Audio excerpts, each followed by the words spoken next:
ሰላም ጤና ይስጥልን የተወደዳችሁና የተከበራችሁ የኢትዮ ጂኦፖለቲካል አድማጭ ተመልካቾቻችን በያላችሁበት አክብሮታዊ ሰላምታችን ይድረሳችሁ። ይህ ኢትዮ ጂኦፖለቲካል ኒውስ ነው። በዚህ ሰዓት እናንተ ልታዳምጧቸው ይገባሉ ያልናቸውን አጫጭሮችኛና ሰበር መረጃዎች ይዘናል። ከመረጃዎቻችን መካከል ዋና ዋናዎቹን እናስቀድም። ዓለም ዛሬ ስንፋሷን አቅባ ወደ አንድ ስፍራ እያየች ነው፣ ወደ ሆርሙዝ። የዓለም የንግድ የደም ስር ተብሎ የሚጠራው ይህ ጠባብ ወሽመጥ ዛሬ በታላላቅ ሀያላን ሀገራት መካከል ለሚካሄደው አደገኛና አስገራሚ የፖለቲካ ቁማር ማዕከል ሆኗል። ዋሽንግተንና ቤጂንግ በዝግ በሮች ምን ተስማሙ? የፓኪስታን ከፍተኛ የጦር መሪዎች በድንገት ቴህራን መከሰታቸው የሰላም መልእክተኝነት ነው ወይስ አዲስ ቀጠናዊ የኃይል አሰላለፍ ፍንጭ? ፕሬዝዳንት ዶናልድ ትራምፕና ፕሬዝዳንት ጂ ጂንፒንግ ዓለምን ያስገረመውን ያንን ውሳኔ ባጭር ጊዜ ሲያሳልፉ ከጀርባው የቻይናን አስፈሪና ዝምተኛ ተጽዕኖ እንዴት ተጠቀሙበት?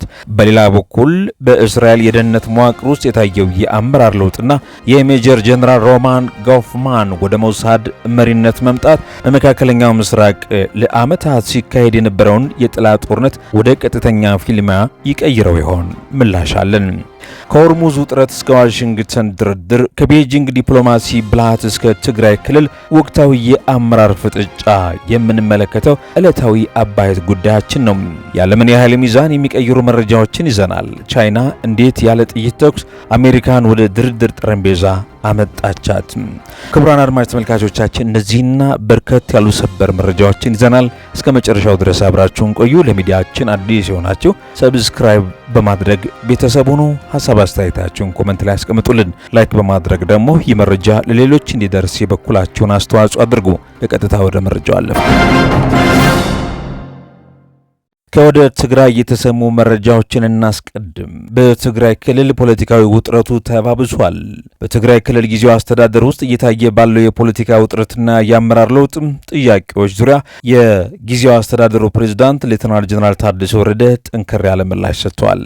አዲስ ስታንዳርድ እንደዘገበው ጀነራል ከሹመታቸው ጋር ተያይዞ የሚነሱ ትችቶችን መሰረተ ቢስ በማለት ውድቅ አድርጓቸዋል። ሌተናል ጀነራል ታደሰ ወረደ ከተለያዩ የፖለቲካ ወገኖችና የማህበረሰብ ክፍሎች የሚቀርቡላቸውን የስልጣን መልቀቂያ ጥያቄ እንደማይቀበሉት በግልጽ አስታውቀዋል። ጀነራል አሁን ባለው ወቅት ክልሉ የሚገኝበት ሁኔታ ጽኑ አመራር የሚፈልግ እንጂ የስልጣን ክፍተት የሚፈጠርበት መሆን የለበትም የሚል አቋም ይዘው ብቅ ብለዋል።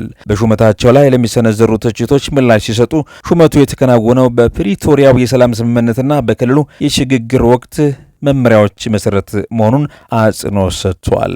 ትችቱ ካለፈው የፖለቲካ ልዩነት የሚመነጭ እንጂ አሁን ያለው ነባራዊ ሁኔታ ያገናዘብ አይደለም ሲሉም ሞግተዋል።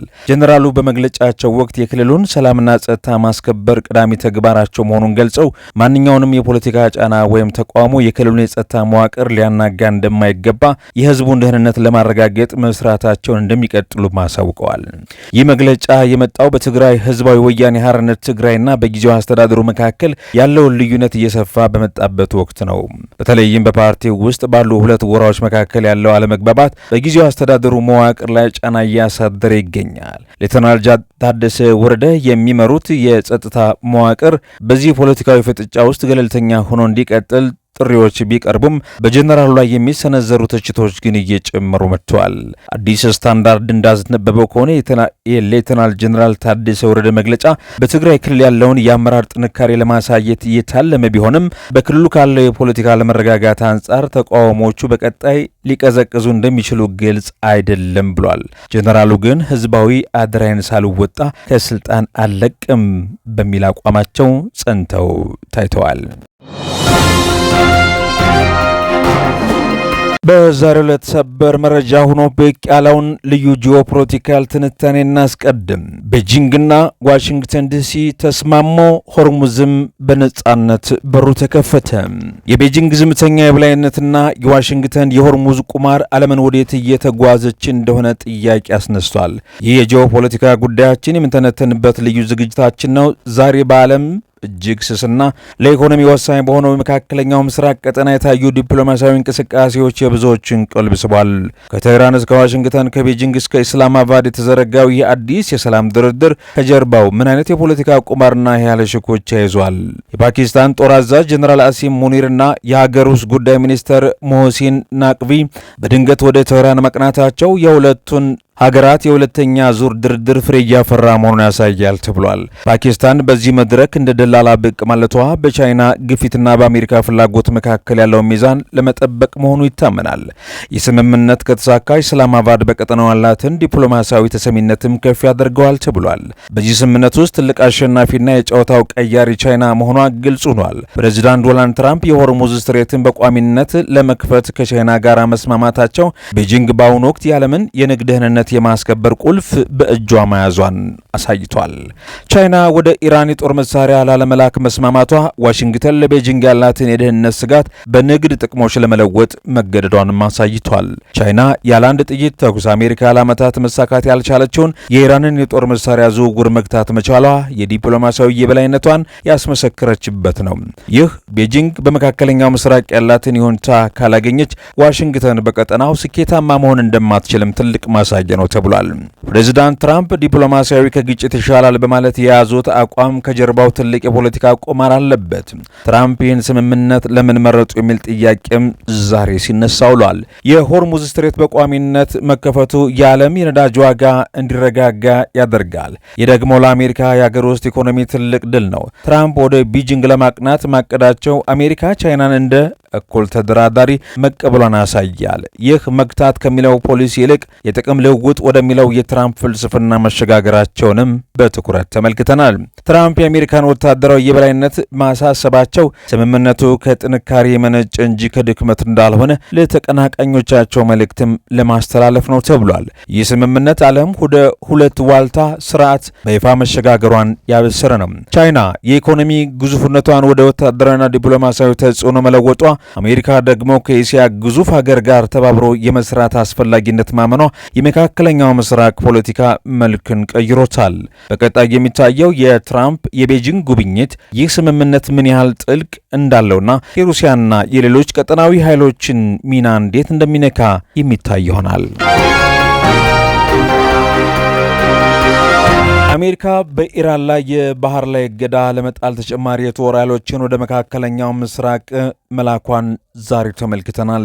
የዶናልድ ትራምፕ አስተዳደር በኢራን ላይ የሚከናወነውን የኢኮኖሚ እና የፖለቲካ ጫና ለማጠናከር በሺዎች የሚቆጠሩ ተጨማሪ ወታደሮችንና የባህር ኃይል ንብረቶችን ወደ ቀጠናው እያሰማሩ መሆኑን ዘገባው ያመላክታል። በዩኤስኤስ ጋውርጂ ኤችደብሊው ቡሽ የአውሮፕላን ተሸካሚ መርከብ ላይ ያሉ 6000 ወታደሮችን ጨምሮ በአጠቃላይ ወደ 10000 የሚጠጉ ተጨማሪ ወታደሮችን ወደ አካባቢው እየተጓዙ ነው። አሜሪካ በኢራን ወደቦች ላይ የባህር ላይ እገዳ የጣለ ሲሆን ዓላማው ኢራንን የኒውክለር መርሃ ግብሯን እንድታቆምና አዲስ ስምምነት ላይ እንድትደርስ ለማስገደድ ነው። እገዳው በዋነኝነት በሆርሙዝ የባህር ወሽመጥ በኩል ወደ ኢራን የሚገባውና የሚወጣውን የንግድ መርከቦችም የሚከላከል ወይም የሚመለከት ነው ተብሏል። የዋይት ሀውስ ቃል አቀባይ ካሮሊን ሌቪት እንደገለጹት ኢራን የኒውክለር ፍላጎቷን ትታ አሜሪካ የምትቀበለውን ስምምነት ላይ ካልደረሰች ሁሉም አማራጭ በጠረጴዛ ላይ ናቸው ብለዋል። በአሁኑ ወቅት በመካከለኛው ምስራቅ የሚገኝ የአሜሪካ አውሮፕላን ተሸካሚ መርከቦች ቁጥር ወደ 3 ከፍ የሚሉ ሲሆን ይህ በአካባቢው ያለውን የጦር ኃይሎች በእጅጉ አጠናክሮታል። እገዳው ከተጀመረ በኋላ የመጀመሪያ ሰዓታት ውስጥ 6 የንግድ መርከቦች በአሜሪካ የባህር ኃይል ተጠልፈው ወደ መጡበት እንዲመለሱም ተደርጎ ነበር። ይህ ወታደራዊ እንቅስቃሴ በዓለም አቀፍ የነዳጅ ዋጋ ላይ ከፍተኛ ጭማሪ ማስከትሎ ውሎ ነበር።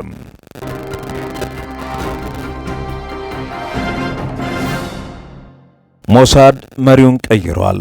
በእስራኤላውያን ዘንድ ጀግና የሚባለው ሰው ወደ ሞሳድ መሪነት መጥቷል። ሜጀር ጀነራል ሮማን ጎፍማን ወደ ሞሳድ መሪነት መምጣት በመካከለኛው ምስራቅ የጂኦፖለቲካ ትኩሳትን ከፍ አድርጎት ውሏል።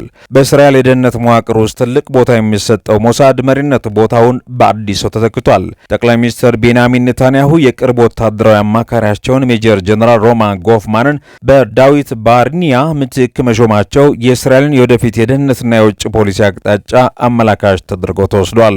ሮማን ጎፍማን በወታደራዊ ዘርፍ ጀግና ተብለው የሚጠሩ ሰው ናቸው። ጥቅምት 7 ቀን 2023 ሐማስ በእስራኤል ላይ ጥቃት በሰነዘረበት ወቅት ወደ ደቡብ እስራኤል በማቅናት ከታጣቂዎች ጋር ፊት ለፊት ሲዋጉ ቆስለዋል። ይህ አጋጣሚ ለኔታንያሁ አስተዳደር ያላቸውን ታማኝነትና ቆራጥነት ይበልጥ አረጋግጧል። ሆኖም በደህንነት ስለላ ዘርፍ ቀጥተኛ ልምድ አለመኖራቸው በሀገሪቱ ውስጥ ትልቅ ክርክርን አስነስቷል።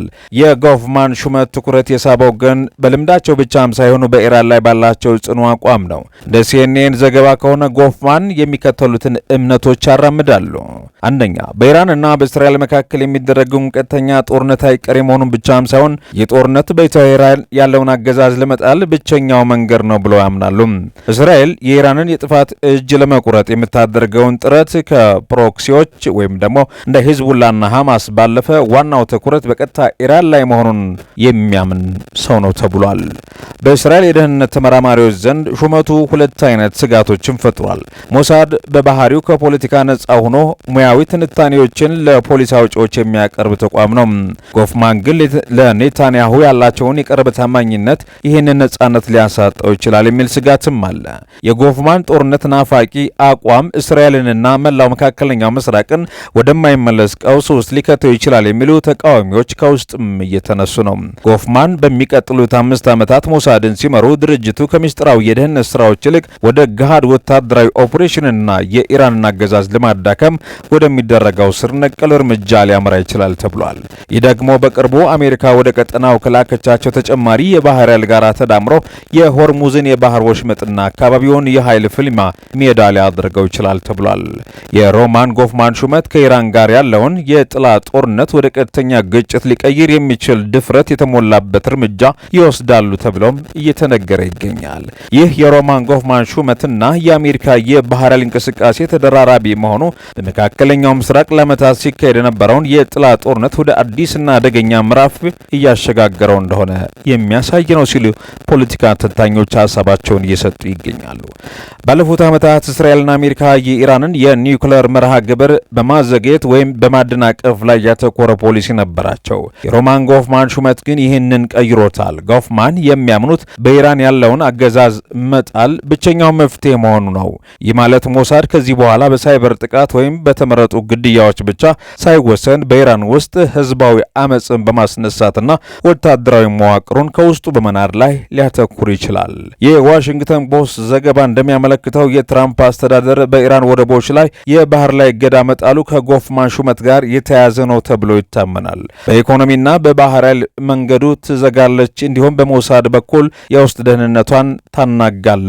ይህ ከውጭም ከውስጥም የመጫን ስትራቴጂ ኢራንን ወደ ድርድር ጠረጴዛ ለማምጣት ወይም ለውድቀት ለማዘጋጀት የታለመ ነው ተብሏል። የአሜሪካው የባህር ኃይል በሆርሙዝ ወሽመጥ ላይ የጣለው እገዳ ለዓለም ገበያ ትልቅ ስጋት ነው። ኢራን ለዚህ ምላሽ ለመስጠት ወሽመጡን ሙሉ በሙሉ ልትዘጋ ትችላለች። ጎፍማን እንዲህ ያለውን አጋጣሚ ለቀጥተኛ ጦርነት እንደ ምክንያት ሊጠቀሙበት እንደሚችሉ የደህንነት ተንታኞችም ስጋት ሆኗል።